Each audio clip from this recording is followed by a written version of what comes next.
नमस्कार, मैं हूँ डॉक्टर रूपाली जैन और आयुर्वेद फॉर एवरीवन में आपका स्वागत है। आज के वीडियो का हमारा विषय है वो है गोमूत्र। देखिए, आमतौर पर यही सलाह दी जाती है कि गोमूत्र स्वास्थ्य के लिए बहुत अच्छा है। अगर आपको स्वस्थ रहना है, निरोगी रहना है, बीमारियों से खुद का बचाव करना है तो नियमित रूप से आपने गोमूत्र का सेवन करना चाहिए। तो आज के वीडियो में हम देखेंगे कि आयुर्वेद की संहिताओं में इस बारे में क्या बताया गया है, वहाँ पे गोमूत्र के बारे में हमें क्या वर्णन मिलता है, गोमूत्र किसके लिए बहुत अच्छी औषधि है, इसके क्या क्या फायदे हैं, किन किन अवस्थाओं में हमने गोमूत्र का सेवन करना है, कितनी मात्रा में, और सेवन की इसकी विधि जो है वो क्या है, और इसके साथ ही गोमूत्र का सेवन किसने नहीं करना है या किसके लिए इससे नुकसान हो सकता है, आपने क्या सावधानी लेनी है। तो इन सब के बारे में आज के वीडियो में देखेंगे। पूरी जानकारी के लिए वीडियो आखिर तक ज़रूर देखिए और अगर आपने हमारे चैनल को सब्सक्राइब नहीं किया है तो सब्सक्राइब भी ज़रूर कीजिए।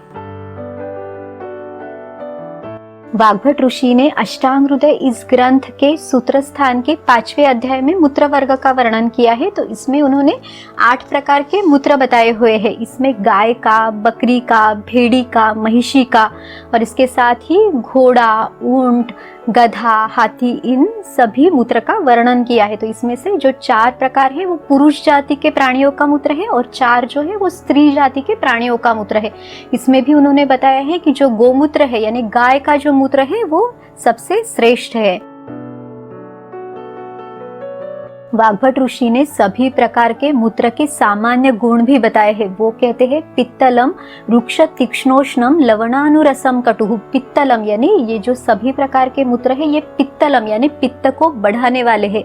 रुक्ष यानी ये शरीर में रुखापन उत्पन्न करने वाले हैं। इसके साथ ही ये तीक्ष्ण उष्ण है यानी ये शरीर में गर्मी उत्पन्न करने वाले हैं। और जो गोमूत्र है उसका जो रस बताया गया है वो है कषाय तिक्त कटु यानी कड़वा, तीखा, कसेला स्वाद इसका है। अब हम ये देखते हैं कि गोमूत्र का सेवन किसने नहीं करना है। तो देखिए, जिनके शरीर में पित्त दोष ऑलरेडी बढ़ा हुआ है यानी जिनके शरीर में पित्त ज्यादा है या फिर जिनको गर्मी से उत्पन्न होने वाली कोई भी बीमारी है, शरीर में बहुत ज्यादा गर्मी लगती है, उष्णता है, तो उन्होंने इसका सेवन नहीं करना है क्योंकि ये पित्तलम यानी पित्त को बढ़ाने वाला है तो आपकी तकलीफ और बढ़ सकती है। इसके साथ ही जिनके शरीर में अगर कहीं से रक्तस्राव है, यहाँ तक कि जो महिलाएं जिनको मासिक धर्म शुरू है उन्होंने भी गोमूत्र का सेवन नहीं करना है। गर्भवती महिलाएं हैं उन्होंने भी इसका सेवन नहीं करना है। इसके साथ ही गर्मी का जो मौसम है यानी जो ग्रीष्म ऋतु और शरद ऋतु है, ग्रीष्म ऋतु यानी मार्च महीने से लेके मई महीने तक, और जो सितंबर अक्टूबर का महीना है उसमें भी जो गोमूत्र है उसका सेवन नहीं करना है। इसका जो गोमूत्र का और एक जो गुण बताया था कि वो रुक्ष है, तो रुक्ष यानी शरीर में रुखापन उत्पन्न करने वाला। अगर आपके शरीर में पहले से ही बहुत रुखापन है तो भी आपने गोमूत्र का सेवन नहीं करना है। तो इस तरह से थोड़ी सी सावधानी आपने बरतनी है। आयुर्वेद में गोमूत्र सेवन का वर्णन बीमारियों की चिकित्सा में बताया गया है यानी ट्रीटमेंट में बताया गया है, ना कि नियमित रूप से आहार के तौर पर इसका सेवन बताया है। देखिए, गोमूत्र बहुत अच्छा है लेकिन हर किसी के लिए और हमेशा सेवन करने के लिए नहीं है। अगर आपको नियमित रूप से सेवन करना है तो फिर गाय का दूध है, घी है या फिर दही है, छाछ है, इनका सेवन आप कर सकते हैं। अब देखते हैं कि कौन कौन सी बीमारियों में या अवस्थाओं में गोमूत्र आपको फायदा दिला सकता है। तो देखिए, गोमूत्र जो है वो कफ को भी कम करता है और वात को भी कम करता है।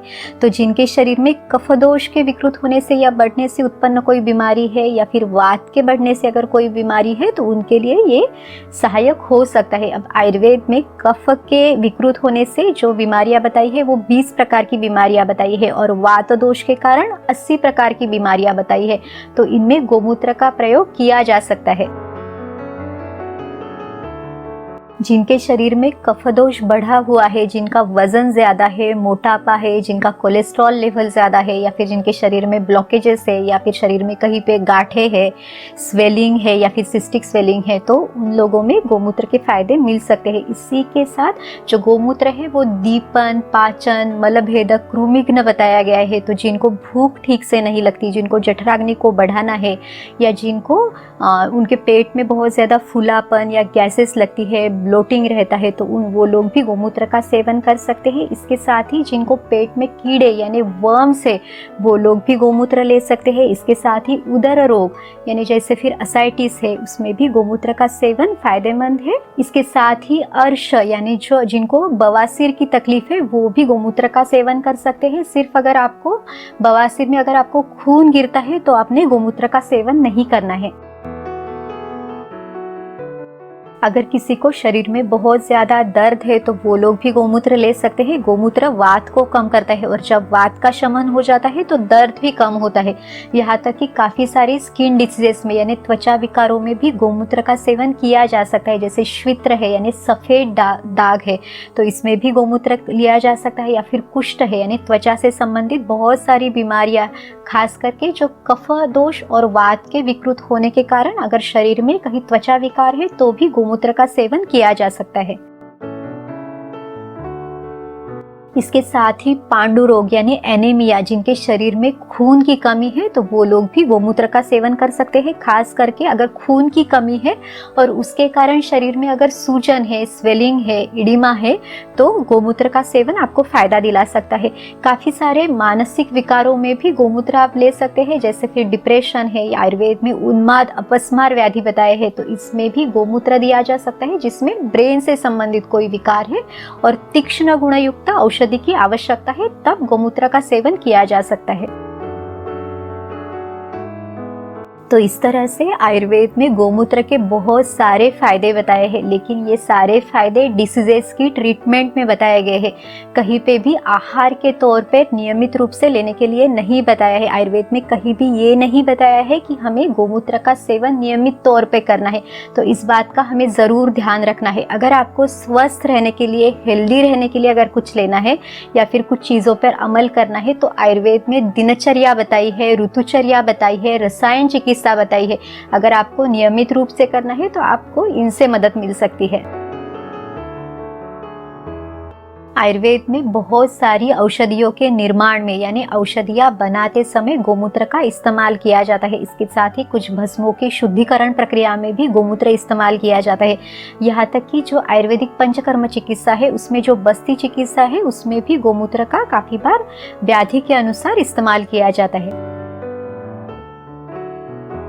पहले बताई गई कोई भी बीमारी अगर आपको है जिसमें गोमूत्र का सेवन किया जा सकता है तो फिर आप चिकित्सक की सलाह से योग्य मात्रा में योग्य काल तक आपकी प्रकृति के अनुसार गोमूत्र का सेवन कर सकते हैं।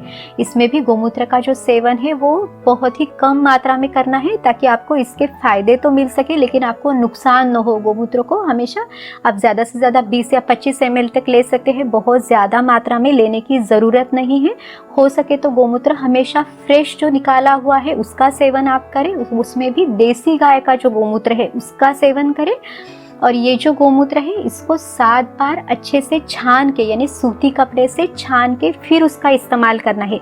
लेने से पहले जितनी मात्रा में आपने गोमूत्र लिया है उतनी ही मात्रा में या उससे भी थोड़ा ज़्यादा उसमें आपने पानी मिलाना है। इससे जो गोमूत्र की तीक्ष्णता है, उसका जो उष्ण गुण है वो भी कम होगा और उसका जो गंध है वो भी कम होने में आपको मदद मिलेगी। तो इस तरह से आप गोमूत्र ले सकते हैं। इसको सुबह खाली पेट आपने इसका सेवन करना है और उसके बाद अपने अच्छी भूख लगने तक या फिर कम से कम 1 घंटा तक आपने कुछ नहीं खाना है।